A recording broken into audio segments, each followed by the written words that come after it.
Welcome back. मैं Navneet Tiwari, teacher, trainer and motivational speaker, आप सभी का अड्डा 24/7 के यूट्यूब चैनल पर आपका स्वागत करता हूं। आज के इस वीडियो में हम लोग सीखने वाले हैं, हम लोग जानने वाले हैं टाइम मैनेजमेंट के बारे में। राइट, इस देश में जो सबसे बड़े एग्जाम्स होते हैं, चाहे वो आईआईटी के हों, चाहे वो मेडिकल के हों, चाहे वो एसएससी हो, चाहे वो बैंकिंग हो, चाहे वो यूपीएससी क्यों ना हो, इन सभी एग्जाम्स में जिन बच्चों ने फर्स्ट रैंक अचीव की है, मैंने उनकी बायोग्राफी को बहुत डिटेल में स्टडी किया है। और डिटेल में स्टडी करने के बाद मैं आप सभी के लिए ऐसी 5 मोस्ट इंपॉर्टेंट टेक्निक्स लाया हूं, जिसको जानने के बाद आप अपने टाइम को आसानी से मैनेज कर सकोगे और साथ ही साथ किसी भी एग्जाम को आसानी से क्रैक कर सकोगे। तो हमारी पहली टेक्निक है 7 to 10 रूल। मान लेते हैं जिस एग्जाम को आप दे रहे हो उसमें 2 सब्जेक्ट्स आते हैं, इंग्लिश और मैथ्स, और आप इंग्लिश में 10 में से 3 स्कोर कर रहे हो और लेकिन मैथमेटिक्स में आप 10 में से 7 स्कोर कर रहे हो।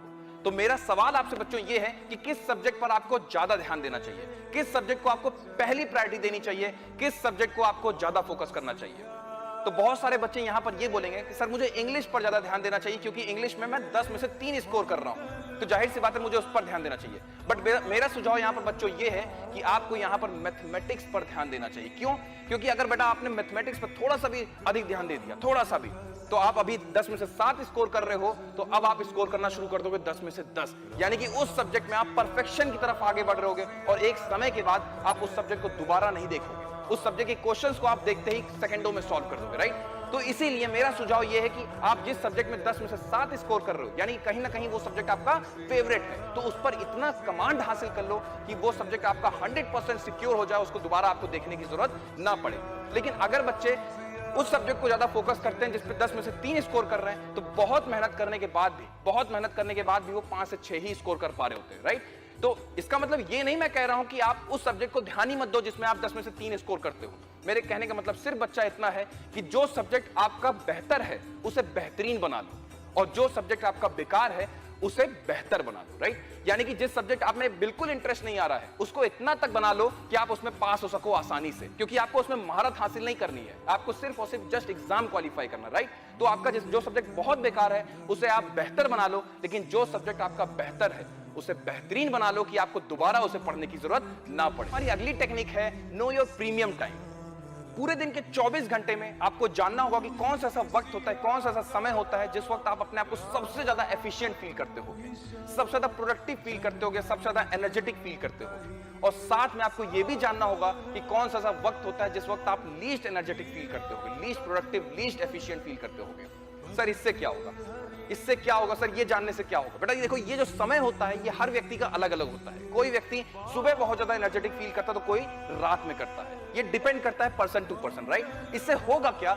इससे होगा बेटा ये कि जिस वक्त आप सबसे ज्यादा एनर्जेटिक फील करते हो, जिस वक्त सबसे ज्यादा एनर्जेटिक फील करते हो, उस वक्त आप वो सब्जेक्ट पढ़ो जो आपके लिए बहुत हार्ड हो, बहुत कॉम्प्लेक्स हो, जिसमें आप बहुत ज्यादा वीक हो। और जिस वक्त आप लीस्ट एनर्जेटिक फील करते हो उस टाइम पे आप उस सब्जेक्ट को पढ़ो जिसमें आप देख के ही क्वेश्चंस को सॉल्व कर सको, बहुत आसान लगे आपको, जिसमें आपका बहुत मन लगता हो, आपका फेवरेट हो। इससे होगा क्या? इससे क्या होगा? इससे होगा ये कि आप इक्वल टाइम हर सब्जेक्ट को दे पा रहे होगे और साथ में आपका सिलेबस भी कंप्लीट हो रहा होगा। राइट, अच्छा बच्चे करते क्या हैं? बच्चे करते ये कि सुबह सुबह उठ जाएंगे, अपना फेवरेट सब्जेक्ट उठा लेंगे और पूरा दिन उसी में लगाए है ना, और जब रात होगी, जब वो एकदम डल हो जाएंगे, फ्राइड हो चुके होंगे, है ना, लेटने का मन कर रहा होगा, उस वक्त उठाएंगे कौन सा सब्जेक्ट को? उस वक्त उठाएंगे हिस्ट्री एंड ज्योग्राफी। यानी कि पहले से वो डल हो चुके हैं और उस टाइम पे वो सब्जेक्ट उठा रहे हैं जिसमें देख करके ही नींद आ रही होगी। ये कंसेप्ट कुछ इस तरह से काम कर रहा है। तो जिसमें आपको नींद आने वाला सब्जेक्ट जो उस सब्जेक्ट को आप उस समय पढ़ो जिसमें आप सबसे ज्यादा एनर्जेटिक हो जिस टाइम पे। राइट, और जिस टाइम पे आप लीस्ट एनर्जेटिक हो उस टाइम पे आप वो सब्जेक्ट पढ़ो जिसमें आपका बहुत मन लगता हो, है ना, जिसको पढ़ते वक्त आपको नींद ना आए। जैसे फॉर एग्जांपल मैथमेटिक्स, रात के टाइम पे अक्सर नींद आती है तो हम लोग मैथमेटिक्स पढ़ सकते हैं। दोपहर के टाइम पे हम लोग को हिस्ट्री ज्योग्राफी तो कभी नहीं पढ़ना चाहिए, क्योंकि दोपहर वैसे ही कहीं ना कहीं बच्चे सोने की कोशिश कर रहे होते हैं और हम लोग हिस्ट्री और ज्योग्राफी पढ़ना शुरू कर दें तो नींद ऑटोमेटिकली आ जाती है। राइट, तो ये कंसेप्ट अगर आप अपनाओगे तो सिलेबस भी टाइम पे खत्म करोगे और हर सब्जेक्ट को इक्वल टाइम दे सकोगे। दोस्तों हमारा थर्ड पॉइंट बहुत इंपॉर्टेंट है, जबरदस्त। Give a deadline to every task.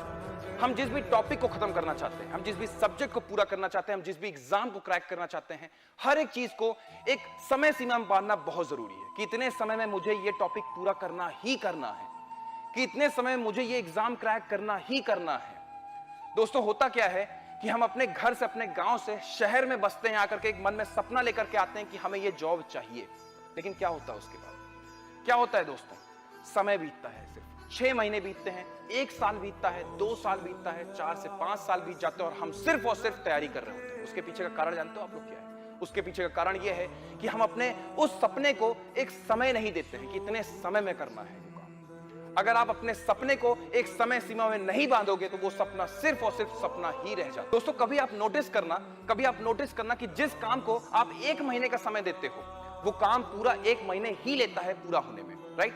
और उसी काम को अगर आपने 1 हफ्ता दे दिया तो वही काम आपका 1 हफ्ते में भी पूरा होता है। आप नोटिस करना, कभी अगर उसी काम को आप 3 दिन में करना चाहते हो तो आप 3 दिन में भी उस काम को करके दिखाते हो। हमारा ब्रेन, हमारा बॉडी, हमारा पूरा का पूरा पोस्चर कुछ इसी प्रकार काम कर रहा होता है। हमें समय सीमा देना पड़ता है, उसको निर्धारित करना पड़ता है कि हमें इतने समय में ही ये चीज चाहिए। ये बहुत जरूरी है, वरना हमारा सफर आजीवन चलता रहता है और हम कभी भी अपने मंजिल तक नहीं पहुंच पाते। तो हमारा अगला पॉइंट है फोकस। फोकस क्या चीज है? फोकस वो चीज है दोस्तों कि जब आप एक लेंस के माध्यम से सूर्य की समस्त किरणों को कागज के एक बिंदु पर रखते हो तो वो कागज भी जल करके राख हो जाता है। फोकस में बहुत शक्ति है दोस्तों। इलॉन मस्क के बारे में हम सबको मालूम है।